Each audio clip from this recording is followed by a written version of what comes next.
नमस्कार दोस्तों, स्वागत है आप सभी का आपके अपने YouTube चैनल जेनी एजुकेशन पे। दोस्तों आज हम बात करेंगे निडल के बारे में।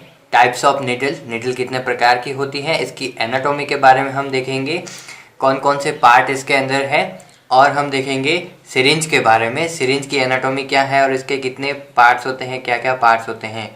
तो बेसिकली जो सिरिंज है उसका मेन जो यूज़ है वो हम इसके अंदर मेडिसिन को लोड करते हैं, मेडिसिन को इसके अंदर फिल करते हैं और बॉडी में हम इंजेक्ट करते हैं।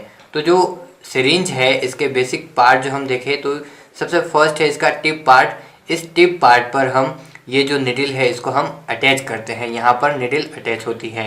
दूसरा यहाँ पर ये जो पार्ट है हम देखें ये है बैरल, जो कि इसके ऊपर नंबरिंग लगी रहती है 1 ml से लेकर 12 ml तक। तो ये 12 ml की सिरिंज है। ये पार्ट जो है वो बैरल है। जो सबसे फर्स्ट पार्ट आप देख रहे हैं ब्लैक कलर का, ये है फ्लंजर टिप, और इसका जो लास्ट वाला पार्ट है बैरल का लास्ट वाला पार्ट ये है फ्लेंज, और इसके लास्ट में है फ्लंजर। तो जब भी हम मेडिसिन को लोड करेंगे तो फ्लंजर को हम पीछे की तरफ पुल करेंगे, पीछे की तरफ खींचेंगे इसको। तो ये जो फ्लंजर का टिप है ये पीछे की तरफ जाएगा और मेडिसिन इसके अंदर लोड होगी, और जितनी मेडिसिन हमें लोड करनी होती है ये ऊपर वॉल्यूम मार्किंग दे रखी है कितनी ml हमें मेडिसिन लोड करनी है। दूसरा जो टिप पार्ट है ये टिप पार्ट, इस टिप पार्ट के ऊपर ये हम निडल अटैच करते हैं। तो निडल का जो आप देख रहे हैं हब वाला पार्ट, ये हब पार्ट इस टिप पार्ट पर अटैच होता है, और ये इसका शाफ्ट है, और ये इसका ल्यूमन और बेवल है। तो जो सिरिंज के ऊपर हम लगा रहे हैं निडल, इसके ऊपर एक कवरिंग भी लगी रहती है जो कि निडल कैप है। ये इसको इन्फेक्शन से बचाती है और जो भी डैमेज है उससे भी ये बचाती है। तो दोस्तों अगर आप चैनल पे नए हो तो जल्दी से चैनल को सब्सक्राइब कर बेल आइकन को प्रेस कर दीजिए, ताकि जो भी नई वीडियो आएगी उसका नोटिफिकेशन आपको मिल जाएगा। आप इसको ऐसे समझ सकते हैं कि ये जो पार्ट आप देख रहे हैं फ्लंजर है, फ्लंजर टिप है ब्लैक कलर का, ये इसका बैरल है जिसके ऊपर नंबरिंग लग रही है, और ये इसका हब पार्ट है निडल का, और ये है निडल। और अब देखते हैं निडल के टाइप्स के बारे में, निडल कितने प्रकार की होती है। Needle selection continuum. तो निडल की गोज के आधार पर हम इसको क्लासिफाई कर सकते हैं या हम डिफ्रेंशिएट कर सकते हैं कि निडल कितने तरह की होती है। गोज के लिए हमने पहले ही एक वीडियो बना रखा है, आई बटन में आपको इसका लिंक मिल जाएगा।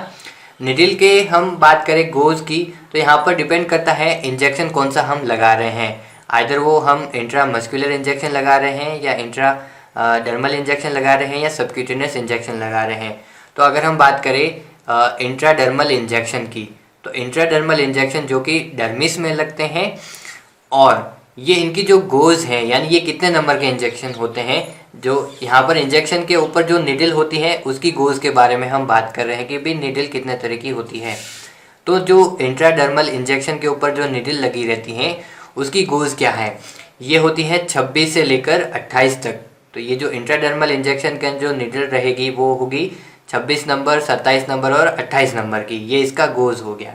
दूसरा जो इंजेक्शन है इंट्रामस्कुलर इंजेक्शन, इसके इंजेक्शन के ऊपर जो निडल लगी रहती है उसकी गोज क्या है।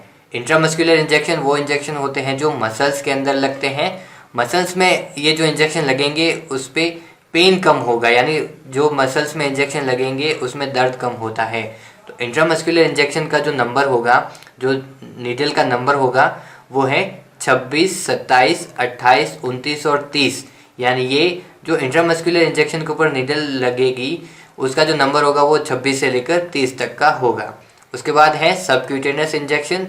सबक्यूटेनियस इंजेक्शन ऐसे इंजेक्शन होते हैं जो सबक्यूटेनियस टिश्यू में लगते हैं।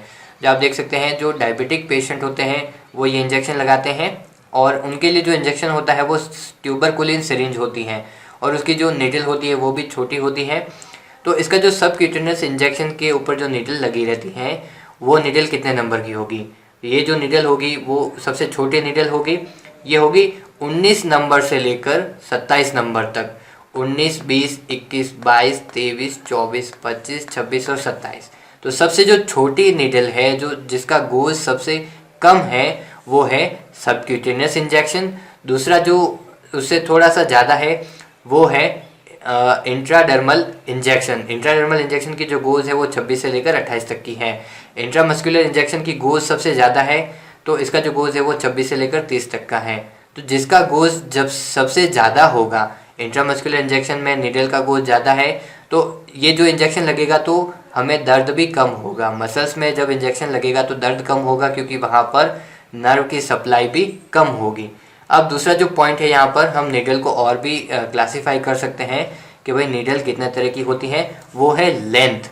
नीडल लेंथ के आधार पर हम देख सकते हैं नीडल की कितनी लंबाई है, उसके आधार पर भी हम इसको क्लासीफाई कर सकते हैं कि नीडल कितने तरह की होती हैं।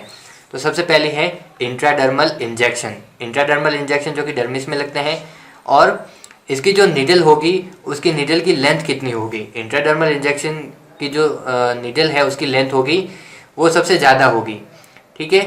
और उसके बाद में देखिए यहाँ पर जो इंट्रामस्कुलर इंजेक्शन है उसकी भी जो लेंथ है नीडल की वो सबसे ज़्यादा होगी, इंट्राडर्मल इंजेक्शन की नीडल से ज़्यादा होगी। और सबक्यूटेनियस इंजेक्शन की जो नीडल है वो सबसे कम होगी। तो यहाँ पे सबसे ज़्यादा जो लेंथ है नीडल की वो किसकी होगी, इंट्रामस्कुलर इंजेक्शन में जो नीडल लगेगी उसकी लेंथ ज़्यादा होगी। उसके बाद इंट्राडर्मल इंजेक्शन में जो नीडल लगेगी उसकी लेंथ कम होगी, और सबसे कम होगी सबक्यूटेनियस इंजेक्शन में जो नीडल लगेगी उसकी लेंथ कम होगी। यहाँ पर हम जो लेंथ है वो इंच के अंदर देख रहे हैं, नीडल लेंथ इन इंच। अब हम देखते हैं कि जो नीडल है वो जो इंजेक्शन के अंदर यूज़ हो रही है वो बॉडी के अंदर हम जिस साइड पर इंजेक्शन लगाते हैं, कौन से एंगल पर इंजेक्शन लगाते हैं और नीडल कौन से एंगल पर हम इंजेक्ट करते हैं। तो देखिए सबसे पहला जो इंजेक्शन है इंट्रामस्कुलर इंजेक्शन जो कि मसल्स में लगेगा, और इसकी जो नीडल होगी उसकी गोज सबसे ज़्यादा होगी। यहाँ पे त्वचा की लेयर देखिए, सबसे पहली लेयर एपिडर्मिस होती है, दूसरी डर्मिस होती है, तीसरी सबक्यूटेनियस टिश्यू और उसके बाद मसल्स होती हैं। तो जो इंट्रामस्कुलर इंजेक्शन लगेंगे वो लगेंगे मसल्स के अंदर। मसल्स के अंदर लगेंगे तो वहाँ पर क्या होता है कि नर्व की सप्लाई कम होती है और दर्द भी कम होगा, क्योंकि इसकी जो नीडल है उसकी गोज ज़्यादा है तो दर्द भी कम होगा। दूसरा जो इंजेक्शन है सबक्यूटेनियस इंजेक्शन, ये जो इंजेक्शन लगते हैं वो 45 से 90 डिग्री के एंगल पर लगते हैं। इंट्रामस्कुलर इंजेक्शन 90 डिग्री के एंगल पर लगते हैं, ये 45 से 90 डिग्री के एंगल पर लगते हैं, और ये सबक्यूटेनियस टिश्यू के अंदर लगते हैं। जो डायबिटिक पेशेंट होते हैं वो इस इंजेक्शन का यूज़ करते हैं। इसमें जो सिरिंज होती है वो ट्यूबरकुलिन सिरिंज होती है। इंट्राडर्मल इंजेक्शन की बात करें तो ये जो इंजेक्शन है वो एपिडर्मिस के जस्ट नीचे डर्मिस लेयर होती है, उस डर्मिस लेयर के अंदर लगते हैं, और ये इंजेक्शन 10 से 15 डिग्री के एंगल पर लगते हैं। तो ये जो है नीडल के यूज़ हो गए कि भाई इंजेक्शन के ऊपर जो टिप पार्ट है वहाँ पर नीडल लग रही है, इस नीडल के क्या यूज़ है। तो हम सिरिंज के अंदर मेडिसिन को लोड करते हैं, भरते हैं इसके अंदर, फिर नीडल की हेल्प से हम बॉडी के जिस साइड पर हमें इंजेक्शन लगाना है वहाँ पर इसको हम इसकी यूज़ से मेडिसिन को बॉडी के अंदर हम इंजेक्ट करते हैं।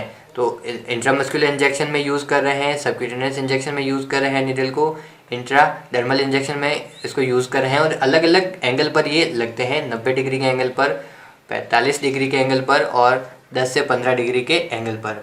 तो दोस्तों आज हमने बात किया नीडल के प्रकार के बारे में, इसकी एनाटॉमी और जो सिरिंज है उसकी एनाटॉमी के बारे में हमने आपको बताया है। तो उम्मीद करता हूँ दोस्तों वीडियो आपके लिए हेल्पफुल होगा। चैनल को जरूर सब्सक्राइब कीजिए क्योंकि इस चैनल पर आपको हमेशा ही ऐसे वीडियो मिलती रहेगी। Thank you very much for watching this video.